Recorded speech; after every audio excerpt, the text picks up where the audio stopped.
Assalamualaikum. Waalaikumsalam warahmatullahi taala wabarakatuh. Waalaikumsalam. Ya, alhamdulillah Ustaz. Gimana sehat? Alhamdulillah. Alhamdulillah. Hmm. Pak Jo gimana kabarnya semua keluarga? Alhamdulillah sehat ya. Walaupun belakangan ini ada sedikit-sedikit lah. Yang kedua lagi nggak enak badan dia. Iya. Hmm. Subhanallah. Pak Jo, Ya. kita meneruskan kembali pembelajaran minggu kemarin, Jumat kemarin. Tetapi sebelum kita meneruskan dan kita di dalam masalah alangkah baiknya kita mukadimah dulu nih, awalan dulu. Ya. Silakan Ustaz. Bismillahirrahmanirrahim. Ya, Bismillahirrahmanirrahim. Assalamualaikum warahmatullahi taala wabarakatuh. Bismillah, alhamdulillah, ala nikmatillah. Asyhadu an la ilaha illallah wahdahu la syarikalah wa asyhadu anna Muhammadan abduhu wa rasuluhu la nabiyya ba'da. Allahumma shalli ala sayyidina Muhammad wa ala alihi sayyidina Muhammad. Puji dan syukur kita panjatkan kepada Allah Subhanahu wa taala. Shalawat dan salam semoga tercurah terlimpah kepada junjungan alam yaitu baginda kita Nabi besar Muhammad sallallahu alaihi wasallam. Pada minggu yang lalu kita membahas masih sekisar tentang masalah sholat. Namun pada pagi ini sedikit agak berbeda. Kenapa? Yang kita akan sampaikan yang banyak orang melalaikan, bahkan menganggap itu sesuatu yang tidak perlu di dalam sholat. Padahal jika ini dilakukan, ini akan kelihatan nilai-nilainya, nilai-nilai ibadahnya, baik itu secara dia melakukan dengan benar, ataupun dia melakukannya baik itu sendiri, ataupun juga dia secara berjamaah di dalam sholat. Di dalam sholat, tidak hanya kita mengenal yang namanya ada rukun sholat, ada syarat sholat, ada yang membatalkan sholat. Akan tetapi kita juga perlu memperhatikan tentang yang namanya tumaninah di dalam sholat. Makanya pada pagi ini tak sisan khusus adalah tentang masalah tumaninah di dalam sholat. Sebelum kita tahu di mana saja letaknya kita dalam bertumaninah di dalam sholat, alangkah baiknya kita harus lebih tahu dulu tentang apa itu tumaninah. Karena orang kadang taunya tumaninah di dalam sholat harus tumaninah, tapi kita nggak tahu apa itu tumaninah. Jangan sampai orang mohon maaf ibarat kacang tanah, ini ibaratnya kacang tanah, tahu nama tapi nggak tahu isinya, tahu kulitnya tapi nggak tahu dalamannya. Jadi dalam bahasanya tumaninah itu kata ulama dikatakan dalam salah satu kitab fikih bahwa yang namanya tumaninah itu adalah sukunun ba'da harakatin bihaisu yastaqiru kullu udhun muhallaqatun biqadratin subhanallah. Artinya berhenti sebentar. Kalau dalam bahasa Inggris mungkin stand dulu kali ya. Setelah satu gerakan di dalam sholat. Artinya nilainya tidak terburu-buru. Tidak terburu-buru terhadap gerakan yang satu lagi di dalam sholat. Kan kemarin juga Ustaz bahas tentang masalah fikih. Di dalam sholat itu kan ada yang termasuk kategori rukun sholat qauli. Ada lagi rukun sholat fi'li. Nah yang kita akan bahas, tumaninah ini letaknya di mana? Berhenti sejenak, kemudian setelah menggerakkan aktivitas rukun sholat yang lain, kemudian dia melakukan gerakan yang lain ini, di mana tumaninahnya? Berhentinya di mana saja? Alim ulama bersepakat bahwa rukun daripada tumaninah letaknya adalah al-arkanu allati talzamu biha at-tumaninatu arba'atun. Letaknya kita bertumaninah, tenang, artinya itu ada 4 tempat. Pertama, ar-ruku, pertama dalam ruku. Jadi ketika kita ruku itu harus tumanina. Artinya tumanina di sini setelah ruku jangan dulu jangan dulu mengerjakan aktivitas yang lain setelah dalam ruku nih. Misalkan kita habis membaca surat Al-Ikhlas kemarin itu kan, atau membaca surat yang lain. Contoh kecil lah, baca surat Qul a'udzu birabbin nas misalnya, surat An-Nas. Qul a'udzu birabbin nas, malikin nas, ilahin nas, min syarril waswasil khannas, alladzi yuwaswisu fi sudurin nas, minal jinnati wan nas. Kemudian kita setan, kemudian kita ruku. Nah, ketika kita ruku jangan terburu-buru ruku itu. Bahkan ulama mengatakan ketika kita membaca tasbih dalam ruku, kalau memang kita waktunya banyak, maka kita lebih banyak lagi membaca tasbih di situ. Harus tumanina, harus tenang. Tidak boleh dulu langsung i'tidal, berdiri dari ruku, nggak boleh. Jadi kita harus tenang dulu. Jadi harus berasa dulu tuh punggung. Ya kan? Harus berasa ini di dalam masalah sholat tentang masalah tumanina. Wal i'tidal. Kemudian kita ketika terbangun dari ruku, itu pun kita harus diam dulu. Jangan, misalkan kita sami Allahu liman hamidah, itu jangan langsung kita sujud, jangan. Tetapi kita selesaikan dulu itu bacaan seukuran kalimat subhanallah. Diqadarin subhanallah, seukuran kalimat subhanallah. Artinya jangan nilainya terburu-buru, tenang. Logikanya begini Pak Jo. Makan aja kalau kita terburu-buru kan kagak enak. Ya, betul. Betul apa tidak? Betul. Gimana mau nikmat sholat kita, melaksanakan nikmat sholat kita, kalau kita melaksanakannya terburu-buru? Memang benar. Di dalam sholat itu, dalam waktu sholat itu, ada yang namanya waktu darurah. Ada waktu dalam keadaan darurat. Ketika dalam waktu darurat, memang tidak usah dibaca surat yang lain setelah Fatihah kalau keadaannya darurat. Kalau memang waktunya tinggal sebentar lagi, karena kita ada karena ketiduran, mungkin. Contoh kecil, Pak Jo misalnya sholat subuh, kesiangan, ya kan? Nah ini kesiangan, contoh kecil nih. Bangunnya ini jam 6 kurang 5 menit misalnya. Kan waktu darurat nih. Sholat saja Pak Jul.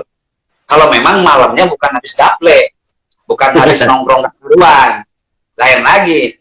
Misalkan malamnya habis tahajud, malamnya habis benar-benar munajat sama Allah Subhanahu wa Ta'ala, kemudian bangun paginya subuhnya kesiangan misalnya.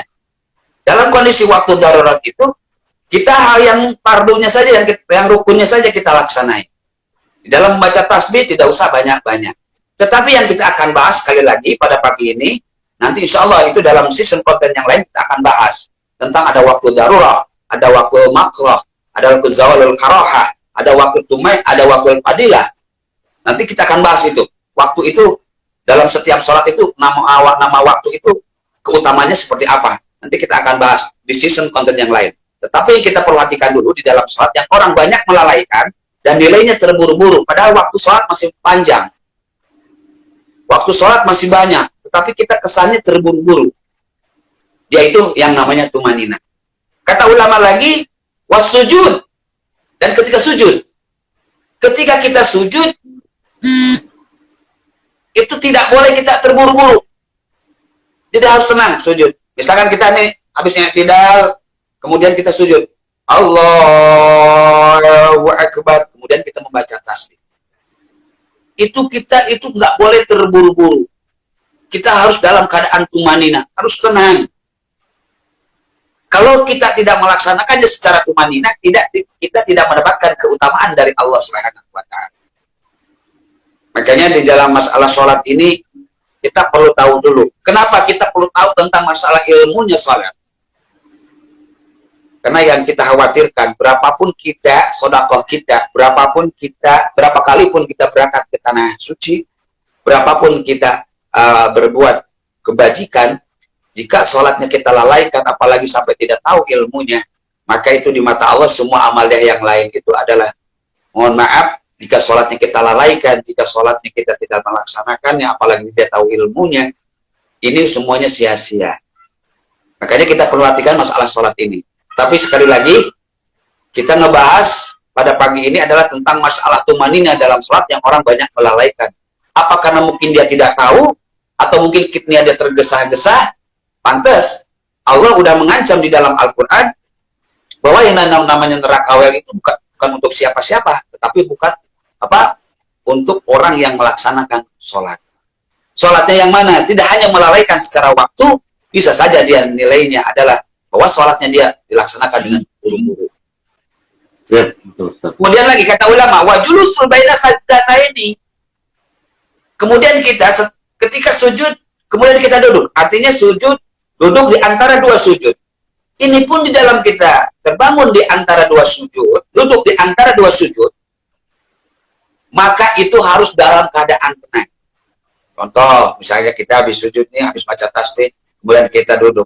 Allahu Akbar, Rabbik firli, warhamni, washkurni, warfa'ni, warzukni, wahdini, wa'afini. Jadi jangan kayak Rabbik warhamni. Jadi kesannya itu jangan nilainya terburu.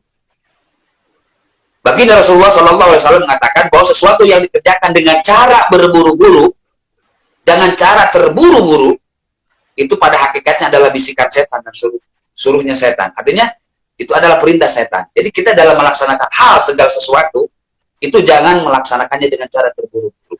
Tetapi dalam harus keadaan tumanina. Tenang, enjoy mungkin dalam bahasa kerennya, relax mungkin dalam bahasa gaulnya, tetapi tidak tidak mengesampingkan hal-hal yang memang kita melaksanakannya harus dalam keadaan tenang. Kemudian lagi kata ulama, selain kita di dalam sujud, kemudian duduk di antara dua sujud, perlu juga kita tahu bahwa pentingnya kita dalam masalah sholat harus bertumanina. Kenapa? Karena di dalamnya ada nilai-nilai yang kadang orang suka bertanya, Pak, mohon maaf, arahnya sholat khusyuk itu kayak apa sih? Padahal kalau dia Pak, rukunnya, dia tahu rukunnya, dia tahu syaratnya, kemudian lagi dia tahu ilmunya, rasa khusyuk itu ada. Bahkan kata baginda Rasulullah SAW bahwa yang namanya orang khusyuk dalam sholat udah termasuk kategori khusyuk sedikit, padahal sedikit nih. Jika rukun qauli salah satunya dikerjakan, jika rukun qaulinya dikerjakan, walaupun dalam takbiratul ihram doang, ketika sholat ada perasaan kita sedang sholat, itu udah termasuk khusyuk, Pak Jul. Sekalipun kita setelah takbiratul ihram, pikiran kita kemana-mana boa. Kemana-mana boa. Asalkan lagi sholat, kita ngangkat tangan, kemudian lagi mengucapkan kalimat takbir, Allah. Kita tahu kita sedang berhadapan dengan Allah. Kita tahu sedang melaksanakan sholat.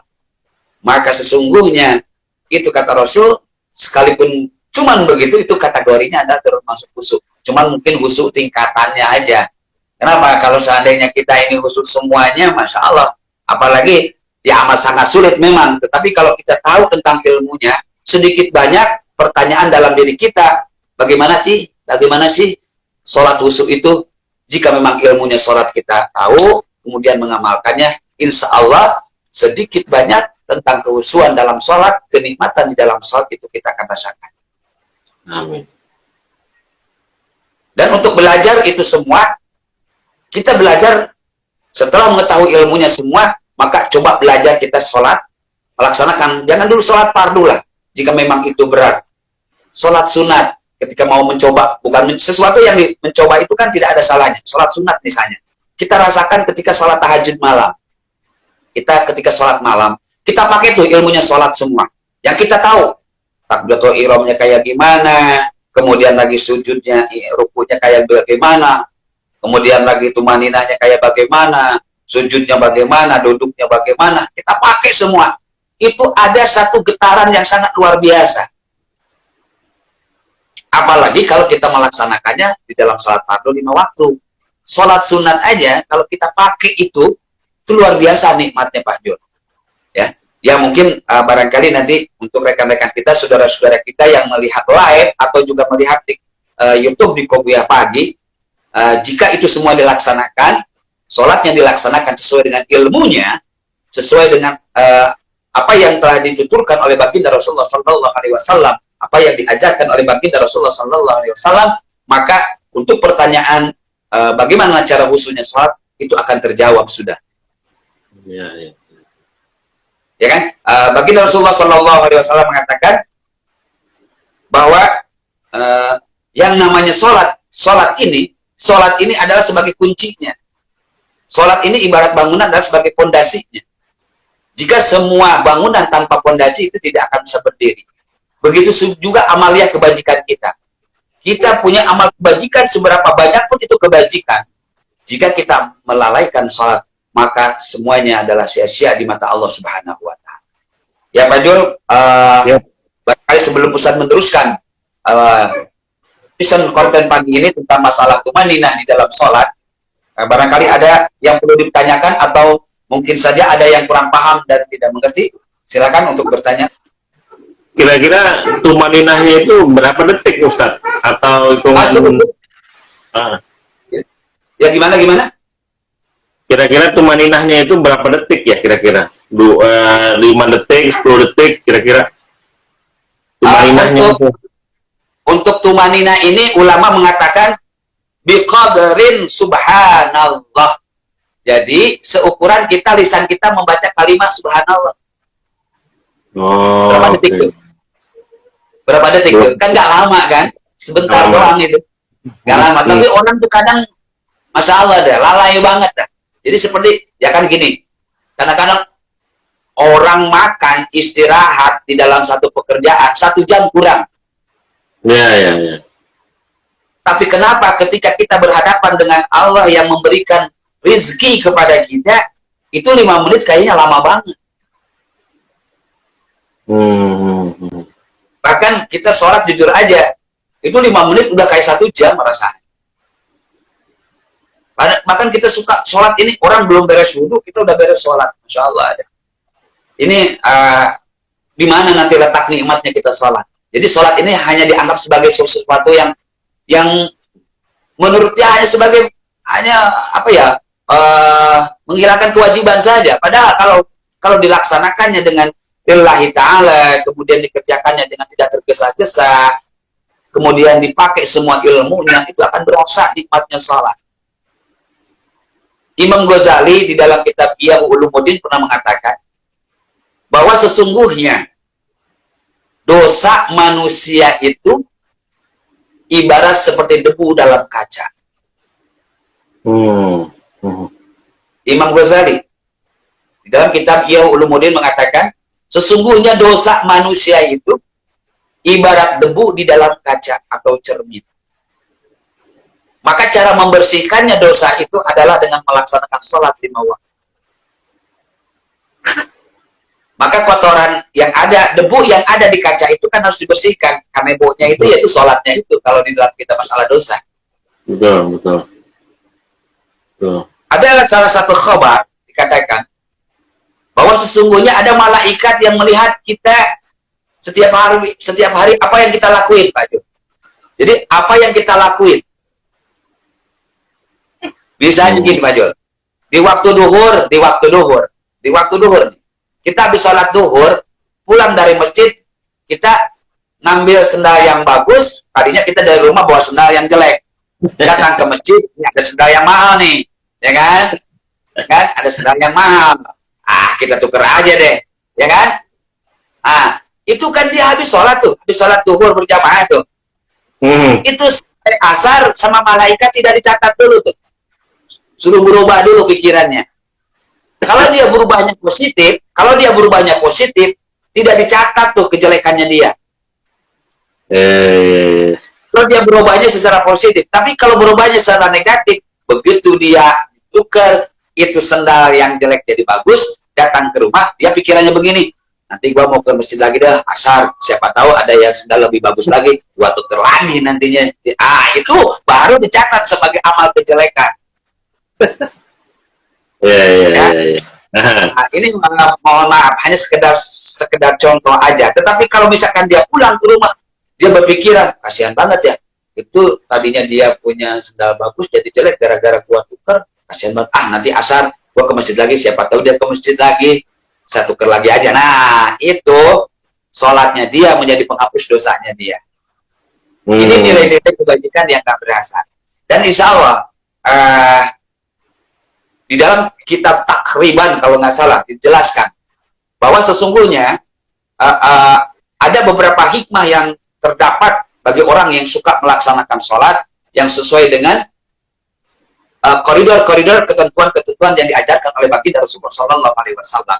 Di antaranya orang yang suka melaksanakan sholat itu, apalagi dia suka melaksanakan berjamaah, artinya zuhur dia suka berjamaah, kalaupun dia bisa di dalam waktu zuhur, kalaupun nggak asar, kemudian lagi maghrib, isya ataupun apalagi subuh, maka sesungguhnya Allah Subhanahu Wa Taala akan memberikan satu keutamaan. Satu, Allah akan mengampuni dosanya. Kedua, Allah akan mempermudah segala urusannya. Ketiga, ketika dia meninggal dalam keadaan husnul khatimah. Keempat, Allah akan bebaskan daripada siksa kubur. Kelima, Allah akan masukkan ke surga dengan tidak dihisab. Makanya kita jangan coba-coba tuh lalaiin sholat itu. Insya Allah mudah-mudahan konten pagi ini membuat satu motivasi bagi saudara-saudara kita yang mungkin satu, yang masih melalaikan sholat. Kedua, yang mungkin sholatnya juga asal-asalan saja, artinya tetapi setelah melihat konten ini akhirnya Masya Allah tergugah semua. Dan hati-hati bagi mereka yang melalaikan sholat, Allah pun memberikan satu ancaman. Orang yang suka meninggalkan sholat, melalaikan sholat, maka Allah pun akan memberikan satu ancaman. Satu, orang yang suka melalaikan sholat ketika di dunianya, Allah akan memberikan satu, dia akan diberikan kesusahan hidup. Kedua, matinya dalam keadaan su'ulul khatimah. Karena meninggal itu kan ada dua. Ada meninggal husnul khatimah, meninggal dalam keadaan kebajikan. Ada lagi su'ulul khatimah, meninggal dalam keburukan. Nauzubillah. Orang yang suka melalaikan sholat, orang yang suka meninggalkan sholat, maka Allah akan memberikan meninggalnya kepada dia dalam keadaan su'ulul khatimah. Nauzubillah. Kemudian ini, ketika dia masuk ke dalam kubur, Allah akan berikan siksa kubur yang amat dahsyat. Nauzubillah.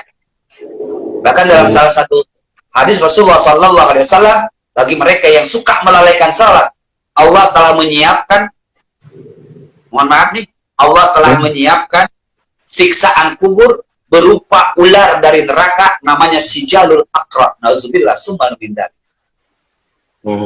Insya Allah nanti untuk penjelasan tentang pentingnya kita jangan melalaikan salat, pentingnya kita jangan asal-asalan dalam salat. Dalam konten berikutnya Ustaz akan bahas tentang keutamaan orang yang suka melaksanakan salat, seperti apa pahalanya, orang yang suka meninggalkan salat, seperti apa siksanya. Nauzubillah, nanti kita akan bahas supaya menjadi motivasi bagi saudara-saudara kita yang masih banyak melalaikan salat. Ya Pak Jul, mungkin pertemuan pagi ini dicukupkan sekian, tetapi sekali lagi sebelum Ustaz tutup ini pengajian pagi ini, kopiah pagi ini, barangkali masih ada perlu ditanyakan lagi, silakan, masih ada waktu beberapa menit lagi. Apalagi ya Pak Jul, silakan. Oke. Nah, berarti kira-kira tumaninah itu sunnah atau wajib hukumnya? Serius, saya lupa tadi dengerinnya. Sebenarnya termasuk kategorinya sunnah. Kenapa dikatakan sunat? Kan waktu sholat itu kan, ini kita belum bahas tentang waktu sholat. Betul. Waktu sholat duhur itu kalau jam 12, misalkan gini lah, sekarang ini kan duhur ini jam 12 kurang lah, misalnya jam 12 kurang. Ketika waktunya habis sholat, habis adan zuhur, kemudian kita melaksanakan sholat duhur. Betul. Itu kan waktunya banyak. Ya kan? Itu termasuknya waktu hikmah. Waktu hikmah ini keutamaannya bagi mereka yang melaksanakan sholat pas waktu duhur, maka Allah akan terima sholatnya dan Allah akan terima doanya. Nah, ini tumanin apa? Melaksanakannya nggak mungkin buru-buru dong, tenang, karena waktunya banyak. Tetapi bisa saja ini tumanina, bisa saja kategorinya misalnya termasuknya nilai bukan, ini nggak termasuk wajib, ini termasuk sunat dalam tumanina ini. Kenapa? Supaya kita dalam melaksanakannya terasa nikmatnya kita sholat gitu. Terasa nikmat. Tetapi kalau kita melakukan, ada lagi yang namanya waktu duhur itu kan, misalnya Mbak Jul jam 11 tidur, jam 11 nih tidur, tiba-tiba sama istri nggak dibangunin, sama keluarga nggak dibangunin, bangun-bangun pas asar ke asar itu tinggal 5 menit lagi dah, apa aja sholat duhur aja, karena bukan sengaja tidurnya sebelum duhur gitu kan, bukan sengaja ini karena sholatnya sebelum duhur ya kan. Kemudian tidur itu termasuk melaksanakan sholatnya adalah waktu darurah, waktu darurat karena ketiduran ya kan, karena ketiduran. Nah Pak Jul itu tumaninahnya tidak usah tumaninah seperti yang tak seperti banyak waktu, tetapi tetap dalam melaksanakan harus tenang, tidak boleh mohon maaf kita nggak usah karena wah ini 5 menit lagi asar nyampe nih kan, waktu asar takutnya belum selesai melaksanakan sholat duhur asar keburu datang kan waktu asar. Nah maka bacaan-bacaan ini nggak usah dibaca, seperti baca doa iftitah nggak usah dibaca, membaca surat lain setelah Fatihah nggak usah dibaca. Jadi misalkan gini, Allahu Akbar, baca Fatihah langsung, secara baca Fatihah langsung ruku, baca ruku, setelah dalam ruku tasbihnya 1 kali aja karena waktu darurat kan, tasbihnya sekali aja dibaca. Kemudian terbangun sami Allahu liman hamidah, kemudian sujud, baca tasbihnya sekali, baca tasbihnya sekali semua. Kenapa? Kan sunat 3 kali ya kan, lebih banyak lagi lebih bagus. Tetapi kalau dalam keadaan darurat maka kita laksanakan yang rukunnya saja, tidak usah yang sunat. Paham ya? Paham Ustaz. Alhamdulillah. Ada lagi yang perlu ditanyakan Pak Jul? Sudah itu cukup. Baik. Mudah-mudahan pertemuan pagi ini yang amat singkat menjadikan ilmu yang bermanfaat. Amin. Sedikit tapi bisa dimengerti. Insya Allah di lain waktu kita akan sambung kembali pada pelajaran kita tentang masalah syakta di dalam sholat. Hari ini kita khususkan tentang masalah tumanina di dalam sholat. Insya Allah di konten berikutnya ada tentang syaktanya sholat, sehingga kita bisa membedakan mana itu tumanina dan mana itu syakta dalam sholat. Insya Allah mudah-mudahan sekali lagi mudah-mudahan pertemuan yang singkat ini di live IG bersama Ustaz Sudah 13 mudah-mudahan menjadikan ilmu yang bermanfaat, khusus untuk pribadi saya, umumnya bagi jemaah yang saudara-saudara kita yang melihat langsung live atau juga melihat di Kopiah Pagi di YouTube.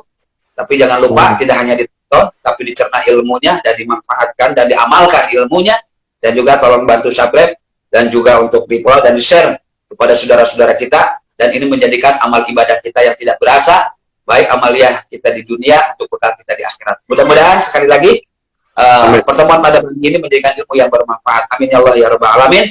Yang benar datangnya dari Allah, yang salah datangnya dari kebodohan al-fakir. Mudah-mudahan Allah Subhanahu wa taala mengampuni kita semuanya dan senantiasa menerima semua amal ibadah kita semuanya. Amin ya Allah ya rabbal alamin.